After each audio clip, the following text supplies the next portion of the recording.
Good evening, everybody, and welcome to the Macmillan Education Iberia In Focus event for Influence Your Influence. My name is Louise Connolly, and I'm the events manager at Macmillan Education Iberia. I'm delighted that you could join us here this evening, and thank you for taking the time out of your busy schedules to be here with us. I know that this has been a very difficult year for you all, and I would like to congratulate you on the tremendous work that you have all been doing this past year to keep classes going. Well done. Before I introduce our speaker, Kate Pickering, I would like to explain a couple of things about the event today and how it's going to work. During Kate's talk, you will have the opportunity to interact with Kate. We will launch different kinds of interactions, polls, which are questions with multiple choice answer options, or have your says, which are open-ended questions. And these will appear on your screen. And all you have to do is choose the correct option in the case of the poll, or write a short answer in the chat box for the open-ended question, have your say. And at the end of Kate's talk, we'll give you the opportunity to send in any questions or comments that you have. Today's event will be recorded, and we'll send the recording as well as a handout for Kate's session and a certificate of attendance sometime next week, probably early next week. So please look out for that. Okay, so now I would like to introduce our speaker, Kate Pickering. Welcome, Kate. Thank you for joining us here this evening. It's a great pleasure to see you again, to have you here again with us. Kate is a teacher trainer, and materials writer. She's based in Madrid. She is the author of course books for adults and teens, including Global and Communicate, published by Macmillan Education. She worked as a manager at International House Madrid for over 20 years, and she is currently working at Comillas University in Madrid. She is one of the authors of Macmillan Education's secondary course, Influence Your Influence, which is the subject of today's event. And her talk is called, How Can You Influence Your Diverse Class? Welcome, Kate. Thank you very much, Louise. It's lovely to be here today. As Louise said, I'm a teacher, trainer, and author, and I'm based in Madrid. And like all of you, it's been a really weird year. This time last year, I was teaching from the kitchen. I was fighting with my family for the Wi-Fi. And of course, we were in the middle of very strict lockdown. The past academic year has seen more changes. I think it's been one of the biggest learning curves in my professional career. And this academic year, I've been doing a range of different types of teaching, like all of you, face-to-face, bimodal or hybrid, some students at home, some students in class. It's been like at times a little chaotic, a lot of new technology to get to deal with. And here I find myself with you, not face-to-face, which for me is a shame because I love seeing everybody face-to-face for these sessions. But nonetheless, it's great to be here with you all. As Louise said before, there will be some opportunities for participation. So I hope that even with this distance between us, you'll get involved and participate in the session. Okay, so let's get started. As Louise said, the topic of the session is how can you influence the success of your diverse class? So we're going to start off, you're going to have an opportunity to get involved straight away. And what I would like you to do is just think, what types of difference do you have among the students in your class? Okay, so I'd like you just to write down in the chat box there, in the Have Your Say box, what different types of differences are there among your students. So just a moment or two to do that. Exactly. So that will appear on your screen now. You'll see the question, what type of differences do you have in your classes? And we'll give you a couple of seconds to respond to that. And while we're doing that, I imagine that in classes at the moment, there are quite a lot of differences. And you mentioned, Kate, when we were in lockdown, the fact that we were teaching online, and then subsequent to that, different scenarios. So that must have had an impact. And we're getting some answers, such as the level, the Mm-hmm. motivation, difference in motivation, Absolutely. difference in levels, difference in pace as well. Rhythm, pace from Okay. Raquel, thank you. Okay, Let me just see if fantastic. there's any So more. I'm sure there's Great, probably thank more you. ideas coming in now. Thank you very much. The Yeah, so I had to speaking think about level this. as well. Hmm. Yeah, Speaking sorry, level, great. speaking, We're going, yes. fantastic. We're going to come back to all these things in a little while. I had a bit of a think before the session about some ways that the students might differ. Here are some ideas. Okay, so quite a lot of people's comments there were to do with language level, but of course there are other differences like learning style, gender, nationality, confidence. All of these things are very important and can cause us difficulty if we don't take them on board. Now, obviously, there are some things we can't change.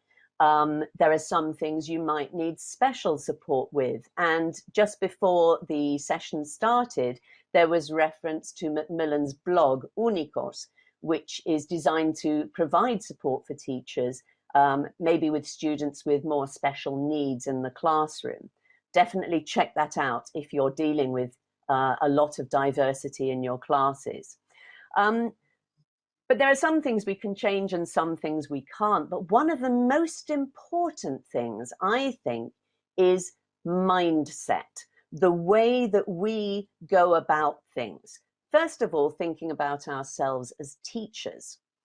It's very easy if you've got a diverse class to see this as a lot of problems. So you might go thinking about your class, thinking, oh, it's a pain.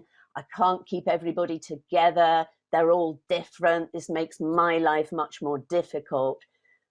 If you go into your class with that kind of mindset, the chances are that you will dread that class and that you will be looking for those difficulties even before they appear.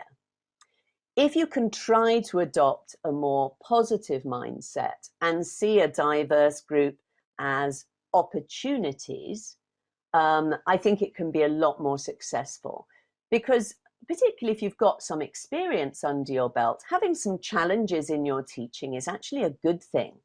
And having students who are different makes our classroom a much, much richer place.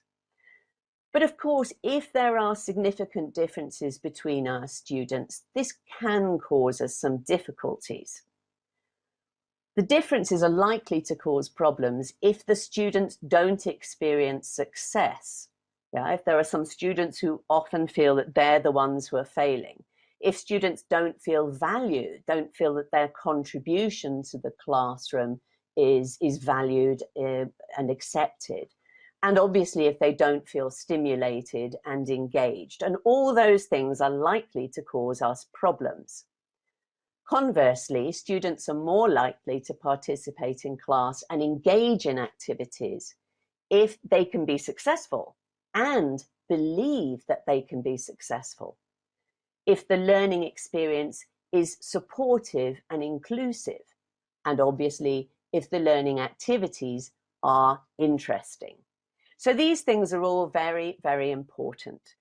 The first area I want to look at in more detail is experiencing success. We've just said that for our students not to create difficulties for us. They need to experience success. But this can be challenging if your students have very different abilities in English, as some of you mentioned in the initial chat there. So a couple of ideas of things we can do. Let's just look at some materials here. Here we have 2 exercises to practice comparative and superlative adjectives. The exercise on the left is relatively straightforward. The students just have to choose between 2 options. The activity on the right is considerably more challenging because the students have to engage with syntax. On the left, we can see the orange flash that says reinforcement. This is designed to provide practice for weaker students. On the right, we have the blue challenge flash. This is designed to stimulate stronger students in the class. We have these activities at the back of Influence in what we call our grammar boot camp. Now, a boot camp is one of those places where you kind of go and do all this high intensity army style exercise. Well, in this case, it's grammar exercise. But as you can see, we've got reinforcement and challenge exercises, and you can use these in different ways. You could assign the students to do one or the other. You could let the students decide for themselves. You could maybe ask stronger students to do both, or you could use these activities for fast finishers, because if students finish an activity early, that's when they're most likely to start causing difficulties in class. So give them something to do. That's going to help. Another example here, this is focusing on will for predictions. And again, on the left with the reinforcement flash, we can see a relatively simple exercise, only 6 items. The students choose the verb to complete the sentence with will or won't. And on the right-hand side, the challenge activity, which is more complex because it's a text. There are 10 gaps. So we can see another example of mixed ability activities. Another way that we can help students when we know there is a difference in level in our class is making sure that we review before we do anything new. So let's imagine that this is the vocabulary set that we want to be teaching. Let's just have a think for a moment. What words might weaker students need to review before moving on to this set? Just take a moment to have a little think, have a look at the words.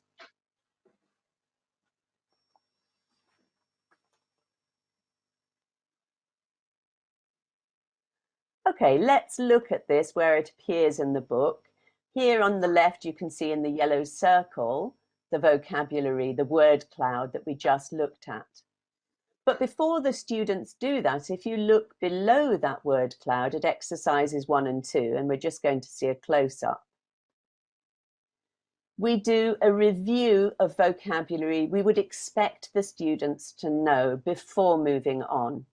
And here, if you look, you'll see by number 2, a recycling symbol, the kind of symbol you see on milk cartons and things like that to show you can recycle them. So here we're recycling vocabulary before moving on. And that symbol indicates that that's our recycle section. Moving on from that, we have this new icon here by number 3, which is a target. So this is our target vocabulary, our new vocabulary. And first of all, the students have to match the words in the word cloud to some pictures. And then moving on, again with the target symbol, they have to find names of different people in the word cloud. So again, we've got this 2-step approach, review before new, recycled vocabulary before target vocabulary. Okay, let's move on. Having looked at experiencing success in terms of students with different levels of abilities, I'd like to look at different levels of confidence. Now, for me, this is almost more important than ability. It kind of goes hand in hand, because obviously if a student recognizes that they're weak, they probably will feel less confident. But a lot of teenagers feel or lack of confidence anyway? So I think this is a very important question, and I'd like to ask you about this now. So I've got a poll for you. How do you rate your students' level of confidence when speaking in English? So A, you think they're very confident, they're always ready to try. B, it depends on the student and the activity. Or C, not very confident. They find it difficult to get started and then they start speaking in Spanish. Okay, so I'd like you all to vote now, A, B, or C. Okay, so we'll give people a couple of seconds to do that. The question is on your screen. How do you rate your students' level of confidence when speaking English? And you've got three options. A, very confident, always ready to try. B, it depends on the student and the activity. And finally, C, not very confident. They find it difficult to get going and sometimes lapse into Spanish. And answers are coming in quickly. We seem to be having, yes, it's a majority, about 90% are saying B. It depends on the student and the activity, followed by 10% C. Not very confident, they Okay, find it difficult to get going. and nobody's saying A? Nobody's saying A at the moment, nope. Okay, It's at okay, yes, I think 92% that's and 8. okay. So the majority, yes, it depends on the student. We will have some students who are more confident than others and some activities which enable our students to feel more confident, okay? But yes, interesting that nobody says their students are very confident. And I think this is a really important question. Let's just have a look at this quotation here. Skill competency and perceived competency are both critical for student engagement and learning. When students believe that they have the skills to participate successfully in an activity, they approach it with more interest and confidence, and they are more willing to put effort into the task. When students do not believe they have the skills to participate successfully in an activity, they are less willing to put themselves at risk of possible negative social comparisons, I'd like you to remember that phrase, with their peers, and accordingly are less likely to engage in the activity. I think this is really important. It's not only about whether students have the ability, but it's their belief in the ability as much as anything else. And feeling confident is really a prerequisite to get our students to participate well. Okay, and we can see that particularly with teenagers, this threat of negative social comparisons, of looking stupid, of not doing it well, is ever present among our students, and definitely something we really need to help them with. So we're going to look at some ways that we can help our students feel more confident. And we're going to start by looking at supported, scaffolded tasks. Now, I'm going to show you a task, and here it is. Imagine you go into class and you say to everybody, "Good morning, everyone. Let's start the class. Fernando and Sylvia, please perform a dialogue about planning a day out." Now, why could your students find this activity difficult? Please write your answers in the Have Your Say box now. Okay, so again, another question on your screen. Give you a couple of seconds to answer that. Having seen the activity, why do you think students might find it difficult? So we go into class, we say, okay, Fernando, Sylvia, please perform a dialogue about planning a day out. Let's see what people are going to answer. Well, to be honest with you, Kate, if I were given that task myself, I'd find it difficult. I'm not quite Absolutely. sure. And imagine now you've got to do it in Spanish or you've got to do it in another language. No, thank you. No, thank you. Yeah, exactly. Okay, we've And got in a front of couple the of class. we've got some answers. There is no previous preparation, warm-up activities to prepare. There's no Right. example given because they need some Mm-hmm. warning first or some previous Yes. activities. no preparation. So basically everybody is saying the same. No model, no preparation, no warm-up. Difficult to start. Absolutely. Difficult to know where to start. Absolutely. So I think in order to do this type of task, students need three things. They need ideas, they need language, and probably most important, they need easy steps. One of the best ways I find to do this and to make sure that students go into tasks well prepared is to start at the end. So when I'm planning my classes, I start by thinking what I want the students to do at the end, ultimately, which in this case is the dialogue about the day out. And then what I do is plan backwards, seeing all the building bricks that are going to need to be in place for this task to be done successfully. So let's just have a look at how this works. So I want my students to perform a dialogue. That's the final thing. But before that, if they're going to perform a dialogue, they need to practice. And before they need to practice, they need to have a dialogue to practice. So they need time to prepare. And before they have time to prepare, they need to be focused on the key language that we use, in this case, for making and responding to suggestions. And before that, they need to think about the content. Where are they going to go, when, and so on. As somebody mentioned, they need a clear idea of what's expected. This takes us back again to that question of confidence and the risk of negative social comparisons, the fear of looking stupid because you don't quite know or you've done it wrong. And finally, or initially in fact, they need a chance to get into the topic. So we can see we start at the end and we work back. Here's an example. So this is a speaking page from Influence. At the top, you can see some photographs, and we use these to get students into the topic. That's the first thing they do, is look at the photos. Then they watch a video, and we're going to see that in a moment. And it's a video of a conversation with two friends discussing a trip.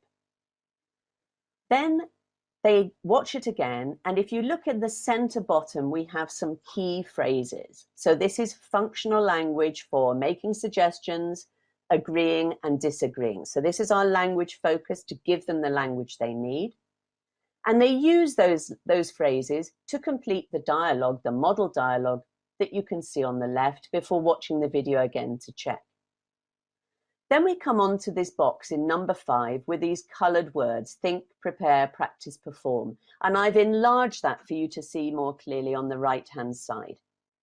So this is where students, having seen the model, now move on to create their own dialogue. And as I said before, it's got these very easy steps to make sure that students do all the things they need to do in order to do the task successfully. So in this case, they need to think about where they're going to go, look up some information. They need to prepare their dialogue, including the key phrases. They need to practice together, and then they finally perform. Okay, let's just move on. Here we have another example. This is a writing page, but if you look on the right-hand side, again, we've got this 4-step think, prepare, write, check, skills boost box. So all the way it's giving students support in order to make them more successful. So, as I said before, going back to the speaking page, we're now going to watch the video, which gives the students the information about what their conversation could look like. Let's watch it now.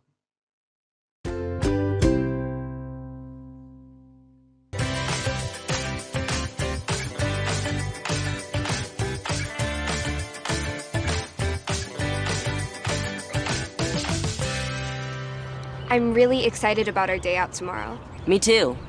What time does the zip line open? 8 o'clock. So I think we should get the bus at 8:30. Really? That's too early. How about getting the 9 o'clock bus? Okay, fine. Do we need special clothes? Comfortable clothes, sneakers, but you can't wear sandals. What about lunch? Why don't we take a picnic. It'll be cheaper that way. Yes, good idea. Oh, this looks awesome. It has the longest zip lines in California. Look, this one's 2,700 feet long. Amazing.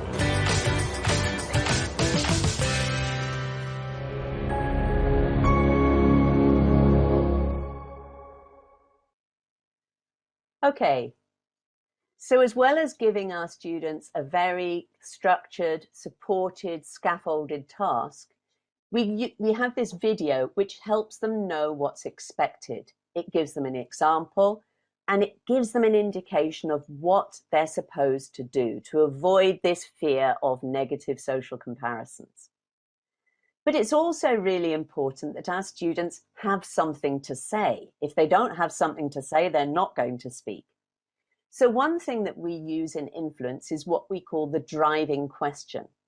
Now, a driving question is something that you ask students in order to get them thinking and to focus their learning. We're going to look at some examples now. Each of our units has a driving question. Here are some of them. Just take a moment to have a look.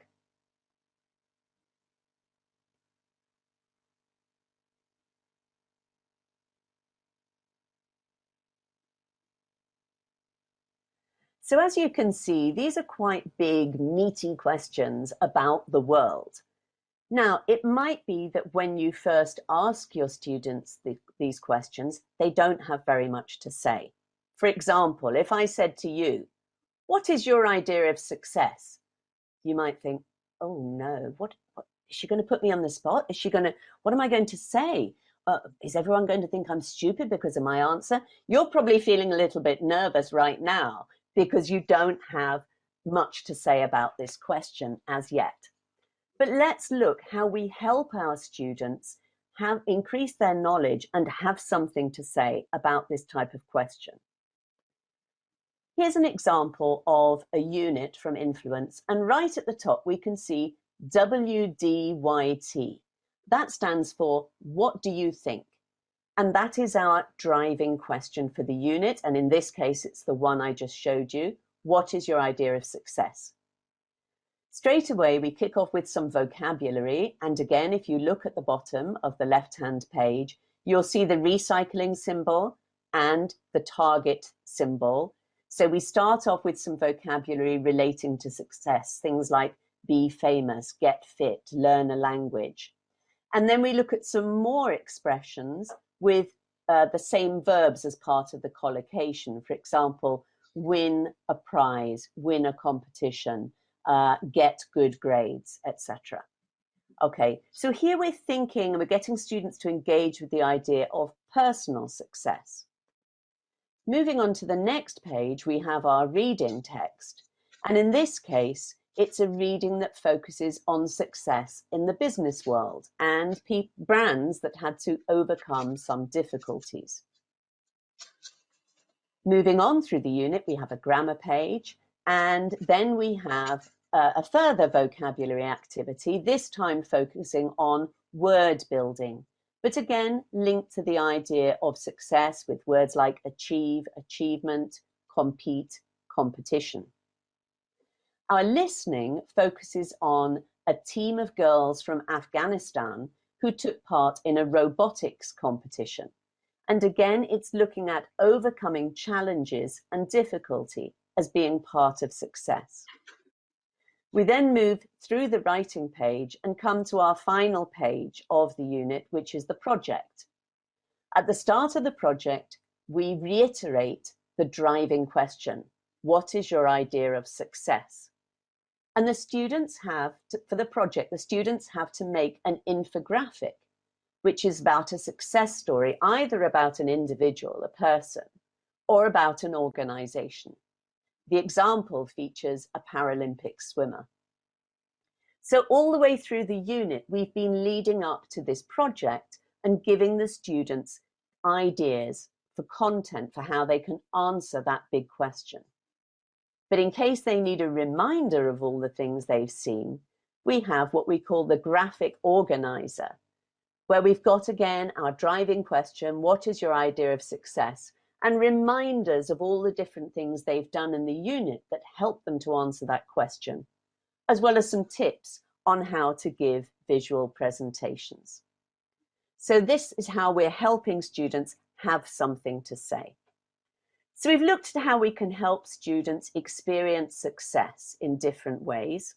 Let's move on, because the other key area is helping our students feel engaged and interested in what we're doing. It's important to recognize that the students in our class have many different talents. And I'm talking not about English here, but about other things that the students can bring to the class. And remember, one of the keys is that everybody in the classroom can feel valued, even if they're not the best at English. It's important we give everybody an opportunity to shine. So we're going to look at 3 different types of learners who are not our gifted English students. And then we're going to think a little bit about how we can help each one of them feel special.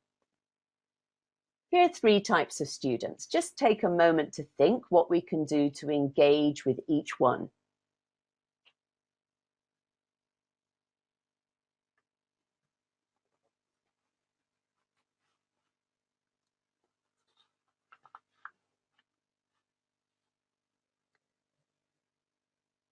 Okay, so you may have a student or students in class who are artistic, who really like to express themselves in that way.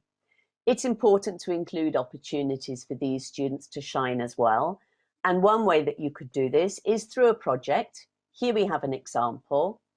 It's a biography of a famous doctor, or not very famous doctor, a not sufficiently recognized doctor, who was one of the first female doctors who opened a medical school for women. It's a biography, it's in the simple past, that's the language we're practicing. But the format for this project is not a written assignment in the traditional sense, although as you can see there is writing involved, but it's producing a comic strip. So it's a way to engage artistic students, incorporating language and visuals at the same time. Another type of student you might have is the person who's good at organizing others. That's an important skill as well. Well, in the projects, they have an opportunity to lead the way. If you look here, you can see there's a box that's circled, and I'm just going to give you a close-up. So in our projects, we have boxes focused on 21st century skills. These are skills that a few years ago, business people said were lacking in school leavers. They were getting these people who were academically very well prepared, but weren't necessarily so good in interaction of different types. And the 21st century skills are very commonly broken down to the 4 C's: collaboration, communication, critical thinking, and creativity. And we have plenty of reference to these in Influence. And as I said, here in the project, we have boxes which focus on encouraging students to develop these skills. For example, on the left, we can see the collaboration box. In this case, is focusing on working together to achieve your goals. Each box starts with some tips. In this case, one of them is to share the work equally. But if we want our students to do this, obviously they need some language to do that. Otherwise, it's all going to fall back into their mother tongue, in our case here, Spanish. So for example, if you look at the key phrases, we want to share the work equally. A phrase like, John wrote last time, so I think it's your turn now, is going to be very helpful and will help the organizing student do that in English. The third type of student I want to look at is the scientist. Now, I think the scientist is a student who is perhaps good at maths, good at science, not necessarily going to be good at English as well, although obviously there are exceptions. So for these students, we have something very special on our grammar page, and that is our brain teasers. So here's an example. Jimmy and Jenny have lots of hobbies. They like swimming, and they both like collecting things. They don't like sport or drawing. Jimmy loves sleeping, and Jenny likes chess. So the question is, do they like taking photos? Why or why not? Now, some of you are probably sitting there thinking, what on earth is this about?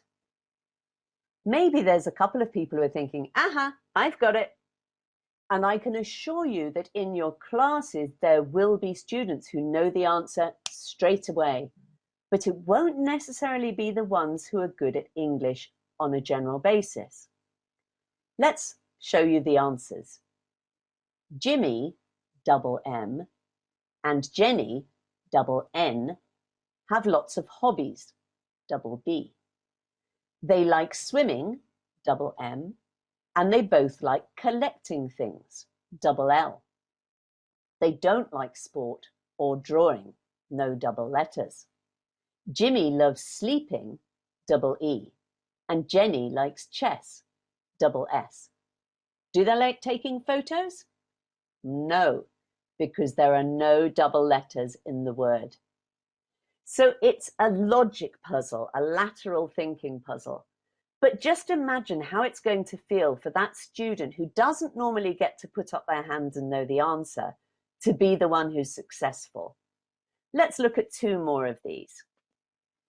In each case, what I'd like you to do is to think, what is the language point on this grammar page? And what's the answer to the puzzle? So I'm just going to give you a couple of minutes to read them and think about those questions.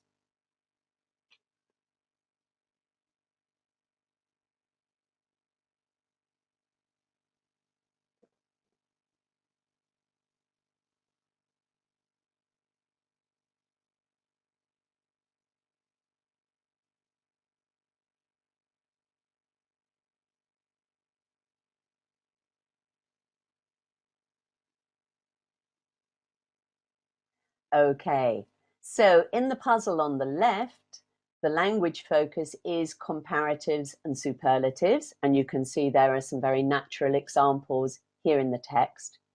The answer to the puzzle, which involves a bit of mathematics, is that the temperature, I have to check this myself, the temperature in Rize is 26 degrees. On the right-hand side, the language point that we're focusing on is modals of obligation. And here it's more of a lateral thinking puzzle. How you can do this is to put the cucumber seed in the bottle and grow it from seed. So again, this type of puzzle will appeal to people who are good at maths, who are good at logic, good at reasoning, and give them an opportunity to shine.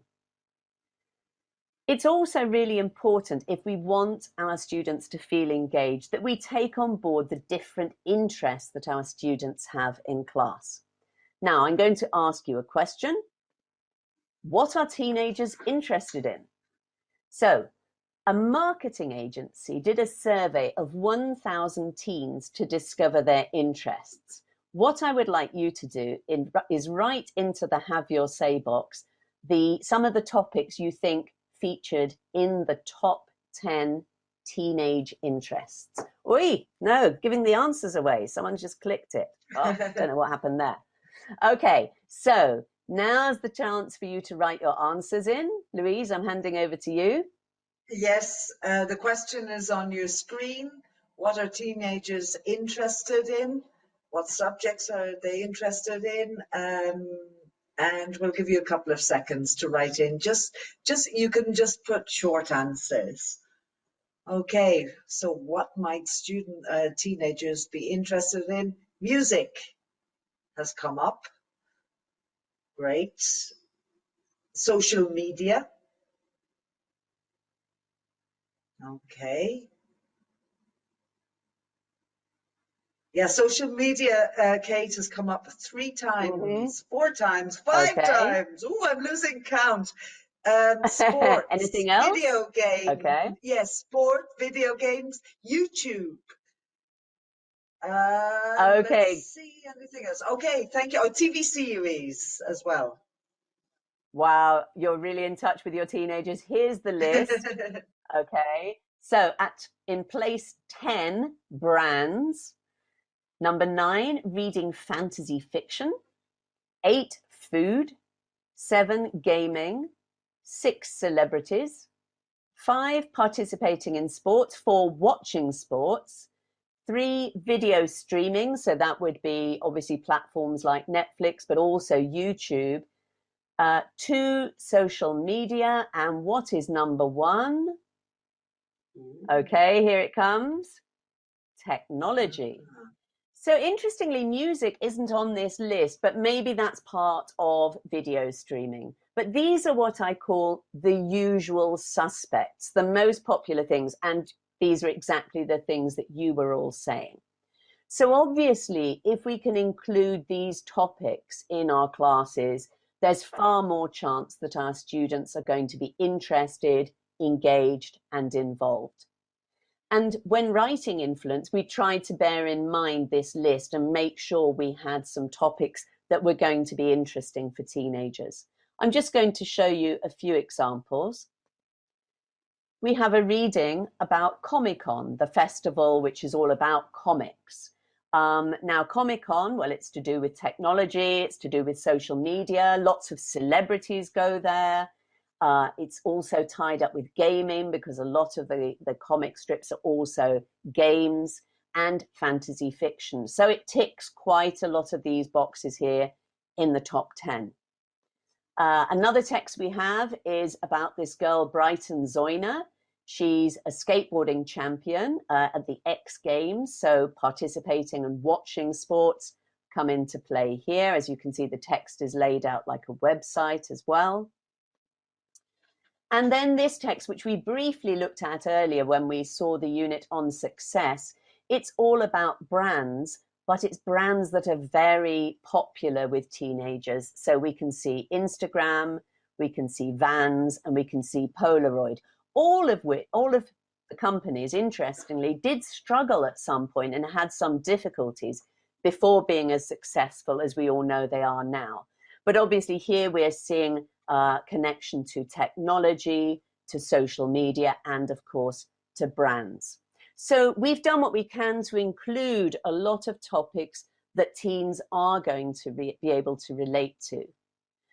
But it's also really important to give all our students a chance to show what they're interested in. There will be some students who are not interested in the top 10. And it's important to make space for everybody's interests in the class. Now, we're going to have a look at an example now.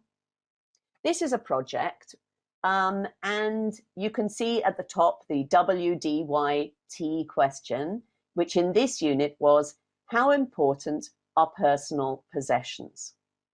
The task is to prepare a me box, a box which contains objects which reflect who you are, things that are important to you, things maybe that relate to your past. And then to make a video of yourself talking about the items in it. I'd like you just to take a couple of minutes here to make a few notes of what you would put in your box. Okay, just a couple of minutes to think.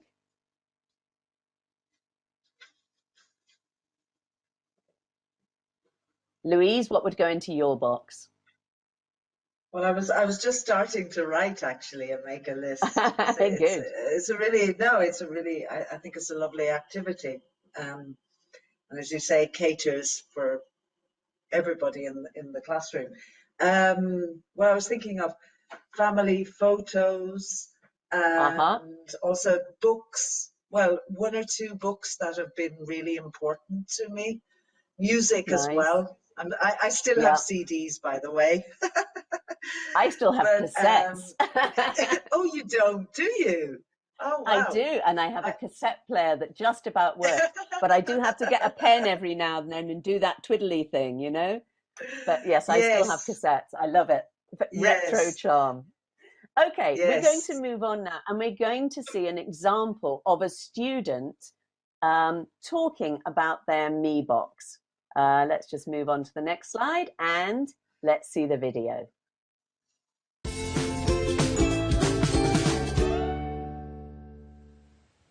Are you ready, James? Action! My me box. My me box has some of my most important personal possessions. I'm going to tell you what's in my box and why they're important to me. This sock is really important to me because I've had it since I was a baby. It's the oldest thing I have. It's tiny. I can't believe I was that small. I love this book because my dad used to read it to me before I went to sleep when I was little. I've had it since I was 4. I think I know every word in the book from memory. Okay, these are my swimming goggles. I've had them for about a year. I included them because I love swimming. I'm in a club and I use them a lot. Next is my phone. I've had it for about 2 years, and it's the most expensive item I own. I use it for everything, to communicate with friends, listen to music, watch videos, play games, and take photos. I don't know what I'd do without it. Finally, I've chosen this, a kiwi.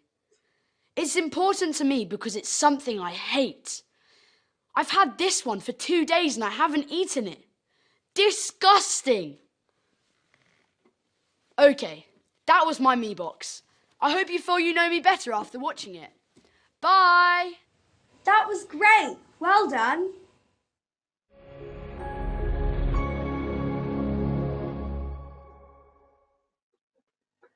Okay, so you can see that it's a really nice project. A lot of the projects we have are for pairs or for groups, but we do have some projects which are for individual students, like the one you just saw. Those can be a really nice option if you do have students who are at home, quarantining or whatever, that you can still get them involved doing a project like this. And of course, once again, the video tells students what is expected. Okay, so we've moved on to talk about projects and how they can help us engage our students as individuals. Let's just have a look at some of the reasons why projects are so important. First of all, in terms of language. The projects come at the end of a unit, and so they're a great way to finish off and consolidate. They also give an opportunity to use newly acquired language, the language the students have heard in that unit, as well as integrated language use, bringing together all the language that the students have at their disposal. The projects allow students to engage and bring in their own interests and work with more autonomy. They can be creative. They can decide the direction to go in. They can use other talents and skills besides English. And they can feel satisfied because there is something concrete they can see at the end of it. The projects also give us an opportunity to help students develop those 21st century skills that we mentioned a little bit earlier on. And for us as teachers, they can give us an opportunity to work more closely with small groups of students if you have your students engaged in working on the project together. And they can also provide an object for evaluation of oral or written work. So that's a really important thing for us to have. We're going to look at an example now. In this project, we can see our WDYT question is, what makes a town a good place to live in? What the students have to do in the task is to make a map showing useful places for young people moving to live in your town. We're going to look at a close-up of the map now. So this is an example map, again, giving the students guidance as to what's expected. And we can see it's an annotated map with boxes describing the different places in the town. If we think about why projects, this particular project gives the students the opportunity to practice the language from the unit, which is places in a town, and there is and there are. They can decide what goes into their map, so they can have it reflect their interests and work with autonomy in deciding what it looks like, using those artistic skills, deciding what the layout is like, what goes in the boxes. They can develop 21st century skills by working together and collaborating and also using their creativity. And for the teacher, it provides both a written project, with as you could see, written descriptions, but also the students then go on to present their project. So again, that could be a focus for evaluation of oral work. Once again, we're going to see the video. Let's have a look.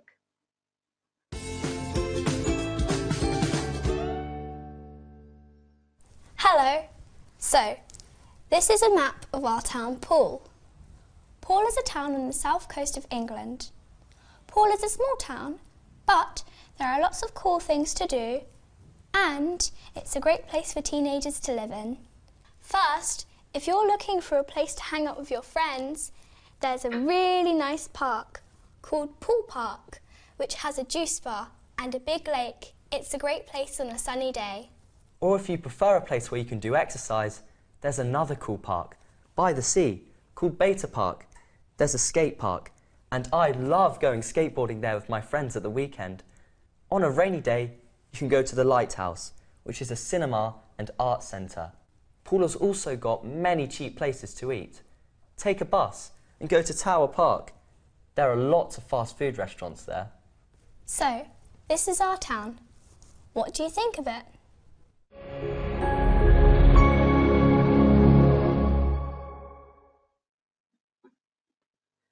Okay, so we can see that once again, the students have a clear model of what's expected.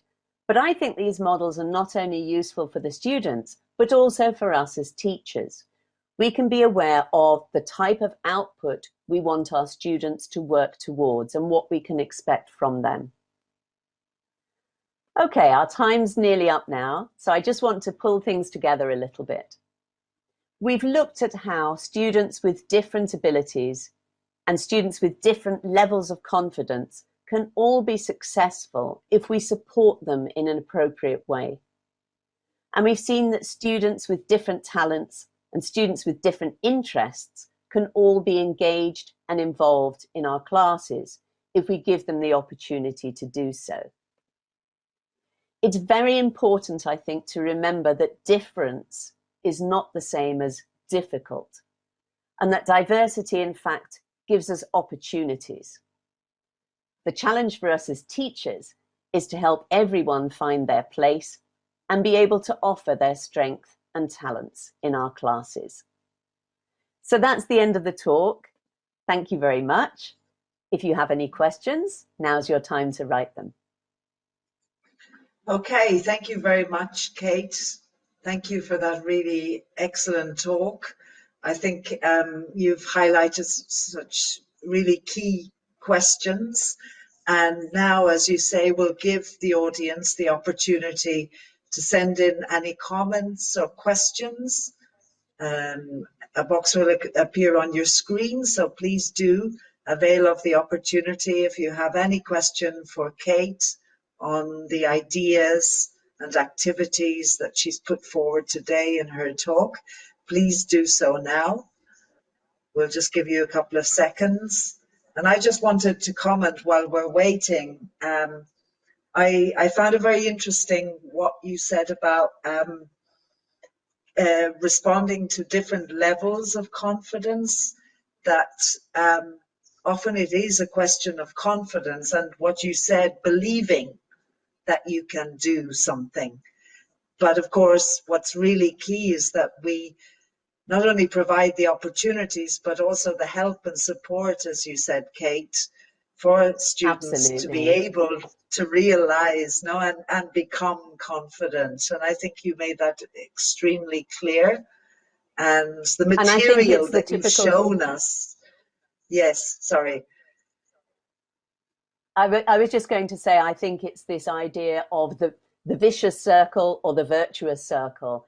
If you fail, then you feel bad and you're less willing to try again the next time. If you're successful because you've been well supported, there's a greater chance that you're going to try and push yourself a little bit further next time. And I think that's really what we want to be doing.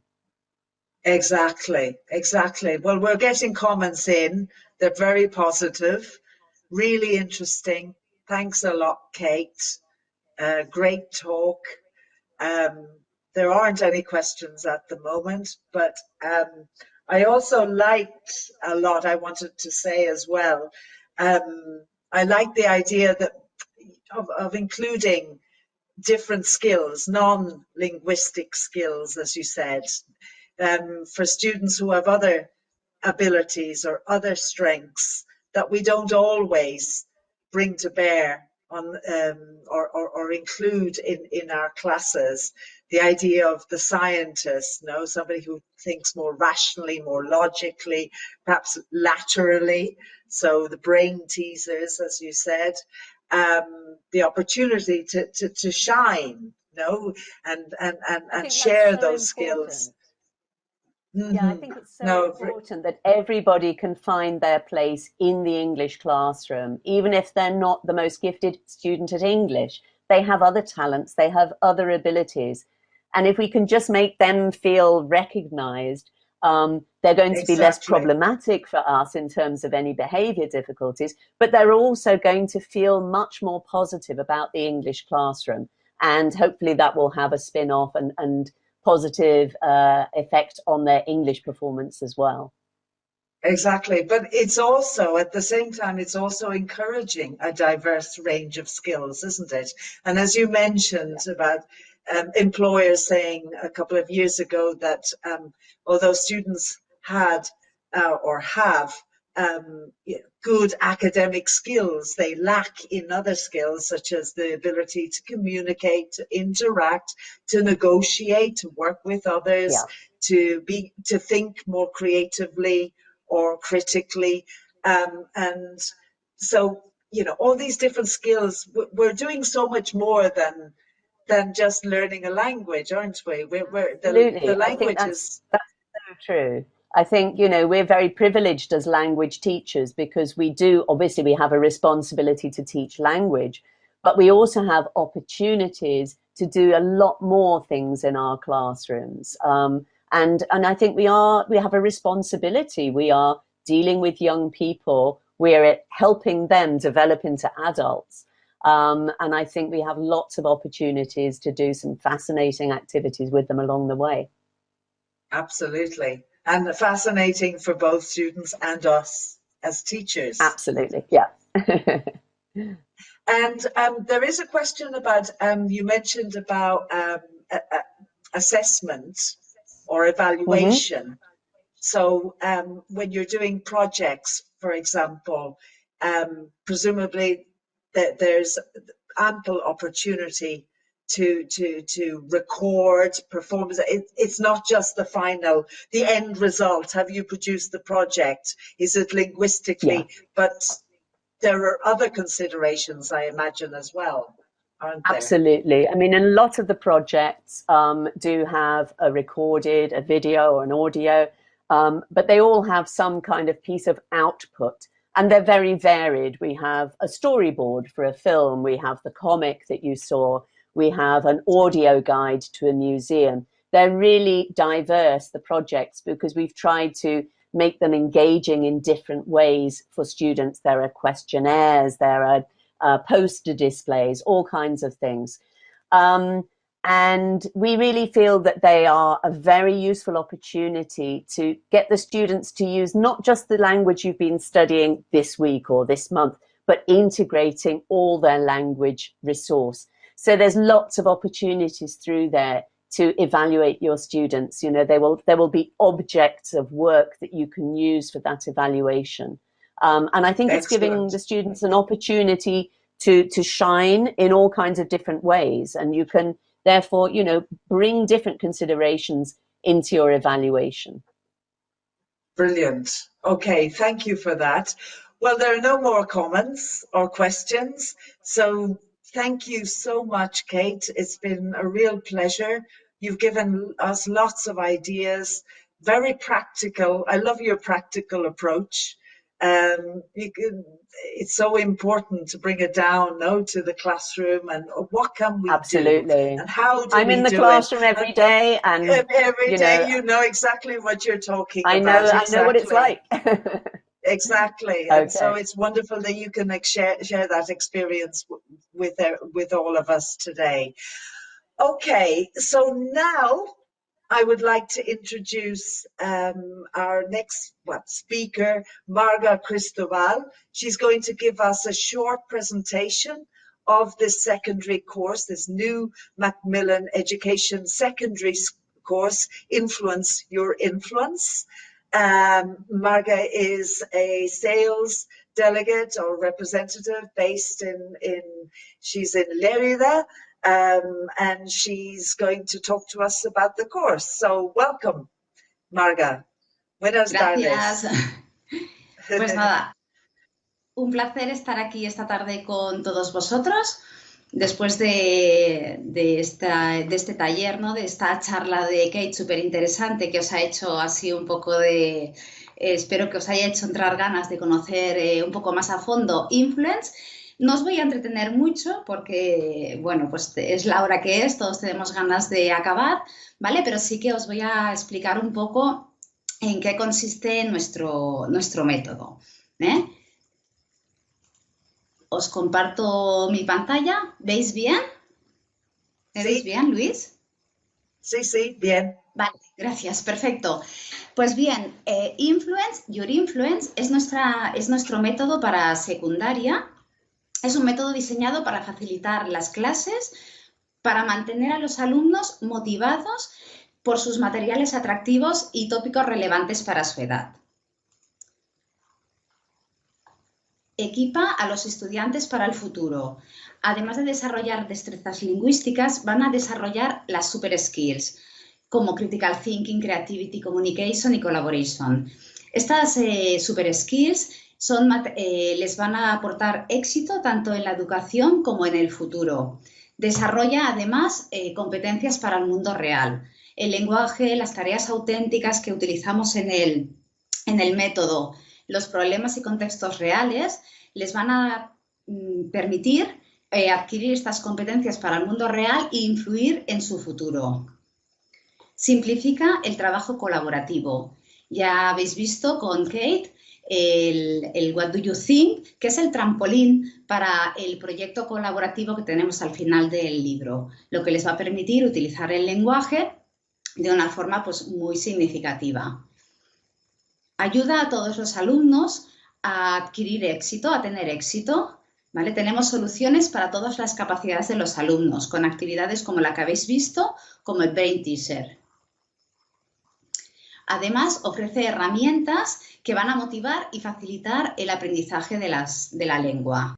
Los alumnos tienen la Students App, que es una gamificación con la que van a trabajar y se van a motivar para ir mejorando. Y los profesores tenéis la Teacher App, donde incluye todos los elementos digitales para hacer unas clases más dinámicas y motivadoras. Y como habéis ido viendo en el método y también en las dos presentaciones que tenemos, aunque aquí solo veáis Your Influence, tenemos dos presentaciones. Tenemos Influence 1, 2, 3, 4, que encaja con los niveles estándar de la ESO, con los 4 niveles. Y tenemos la presentación Your Influence, que serían los mismos niveles, que sería A2 hasta B1+, pero hemos añadido un nivel por inferior, el Your Influence A1+, para aquellos centros o grupos que necesiten pues, empezar con un nivel un poquito más suave. Podrían empezar con el Your Influence A1+, A2, A2+, y acabar en cuarto de la ESO con un B1. O para aquellos centros o grupos que queráis ser más exigentes, que podáis estirar un poquito más, podríamos empezar con el Your Influence A2+, B1, B1+, y acabar en cuarto de la ESO con el B2. ¿Vale? Esto así es un poco complejo de explicar, pero si queréis más información, contactar con el representante de vuestro centro, que estará encantado de presentaros la oferta y explicaros más a fondo esta flexibilidad que os ofrece el método. Yo voy a pasar un poquito por encima por la unidad, que muchas cositas ya las habéis visto en la charla de Kate, ¿vale? Todas las unidades empiezan con esta pregunta, con el What do you think?, que va a ser pues, la pregunta que nos genere curiosidad a los alumnos, es el hilo conductor de la unidad y es el enlace con el proyecto final. Como habéis visto, tenemos unos vídeos muy motivadores que son muy atractivos para los alumnos, con unos tópicos que les van a interesar muchísimo, pero estos vídeos además van acompañados de una video literacy, ¿vale? No solo tenemos estos vídeos, sino que tenemos unas actividades para explotar. Ya hablamos de la quinta destreza, ¿no? La video literacy. Tenemos que sacar la información necesaria de los vídeos para poder utilizarla. El reading and critical thinking, como veis, en las diferentes skills, incorporamos las app skills. Las app skills son ayudas, son pequeñas pautas, pistas para que los alumnos puedan trabajar de forma más pautada y tener más éxito en el logro de las tareas. Incorporamos el critical thinking en esta sección, que ya os he comentado que es una de las super skills y es muy importante dentro de los nuevos currículums trabajar pues, el critical thinking, pero como veis, está basado en la taxonomía de Bloom y tenemos tres dificultades, 3 niveles de dificultad, ¿vale? Para que se pueda adaptar al grupo, más exigente o menos, más reto o menos. Los textos son textos muchos auténticos, con un contenido real, muy motivadores. Dentro de los textos, comentaros que aparte del que veis aquí, que es el que hay en el libro, tenemos uno extra para esos alumnos con más nivel o que son más rápidos y necesitan un poco más de actividad. Y también muy importante, y esto es una novedad que os gusta muchísimo, tenemos unos Accessible Reading Worksheets, que son el mismo texto adaptado por especialistas en dislexia, que está, bueno, pues el tamaño de la letra, el espacio entre los párrafos, la disposición del texto y sobre todo lo que es la maquetación, está adaptada para focalizar la atención de estos alumnos que tienen más dificultad de atención y facilitar la comprensión y la lectura. En la parte de gramática, en la primera parte, incorporamos esta sección de Brain Teaser que va a permitir pues, a los alumnos con otras capacidades que no sean lingüísticas pues, tener éxito en estas tareas. Son pequeños juegos, pequeñas actividades que van a, pues eso, a dar oportunidad a otros alumnos a poder integrar la gramática en esta actividad. Dentro de la sección Real World Speaking, tenemos otro de los vídeos que habéis estado viendo con Kate y aquí os comento, tenemos estas cajitas, estas Skills Books, que las vais a encontrar en todas las secciones donde haya que producir, que como veis van guiadas por unos códigos de colores y están marcadas, ¿vale? Las diferentes partes. Va a permitir a los alumnos tener claras las partes para tener éxito en la producción. Después de esta actividad productiva, siempre tenemos las peer review. Las peer review son rúbricas en las que los alumnos evalúan a sus compañeros que han hecho pues, el speaking o la presentación, de si han utilizado el lenguaje que necesitan, si han hecho pues, el uso de la gramática que se les está exigiendo, etcétera. El writing trabaja evidentemente diferentes tipologías textuales, son textos atractivos, muy actuales. Vemos estas app skills que os van a dar tips y pautas para que los alumnos tengan éxito en esta tarea y las skill books con sus peer review. Al final de la unidad tenemos el quiz review, que va a ser el resumen de lo que hemos trabajado en esta unidad en cuanto a vocabulario y gramática. Y acabamos la unidad con el proyecto. El proyecto empieza con el What do you think, ¿vale? Que es el enlace con el principio de la unidad, es el hilo conductor. El proyecto, yo siempre digo, es la guinda del pastel. No es obligatorio hacerlo, aunque sí es muy interesante. y lo tenéis totalmente pautado y guiado. Tenemos el vídeo que les va a servir de modelo. Este vídeo, si en algún caso no podéis, pues no os da tiempo de hacer el proyecto, siempre podéis ponerlo para que los alumnos vean cómo poner en práctica, cómo plasmar los contenidos que hemos trabajado en esta unidad. En estos proyectos también se usan las super skills y también tienen unos modelos que les van a servir pues, para aquellos alumnos que no tengan tanta creatividad y que necesiten un poco más de pauta. También para estos proyectos, al final del libro tenemos el Project Planner que les va a dar las ideas necesarias para trabajar, para lograr hacer este proyecto. Y al final del libro también tenemos el Grammar Bootcamp, que ya os ha estado explicando Kate, que son atención a la diversidad y actividades pues tanto de extensión como de refuerzo. A grosso modo, esto es una unidad, así muy rápido, ¿vale? Os voy a hacer un pequeño repaso por los materiales que tiene el método. Para alumnos tenemos el Students Workbook, que lo tenéis tanto en papel como digital. Comentar que el digital incorpora, el papel incorpora el digital interactivo para que, dada la situación que nos podamos encontrar en el próximo curso, pues podamos continuar con unas clases dentro de la normalidad y que podáis hacer el seguimiento de los alumnos.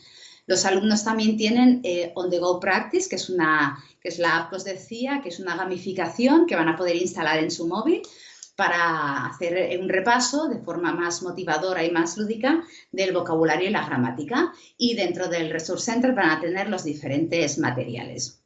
Y los profesores tenéis el Classroom Presentation Kit, que es el libro digital interactivo con su Students y su Workbook.